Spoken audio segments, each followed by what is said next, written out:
Tretje mesto je osvojila ekipa Nejc in prijateljice, drugo osnovna šola Drska, zmagovalna pa prihaja z gimnazije Novo mesto. Predvsem smo se osredotočili na to, da bomo zajeli kar se da podrobno, da bomo dali konkreten načrt popotnikom.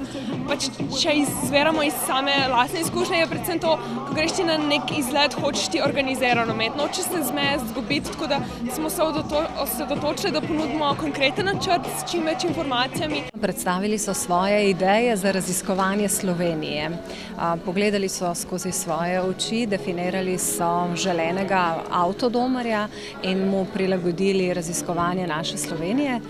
Večina se je osredotočila ali na mlado družino ali pa na starejši par.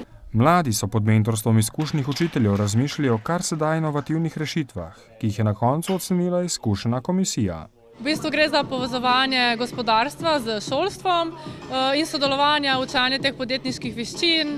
To, v bistvu na kratko. Dolgoročni cilj je, da se kaj realizira v praksi. S tem ciljem delamo tudi tokrat, tako da bomo videli, kaj se bo tokrat iz tega razvilo. Mladi so dokazali, da ni nikoli prezgodaj, da začnemo razmišljati podjetno. Jaz mislim, da bomo nekaj predlaganih poti malce prilagodili in jih vključili v brošuro, ki jo pripravljamo za jesenske predstavitve na sejmih od Izendorfa naprej.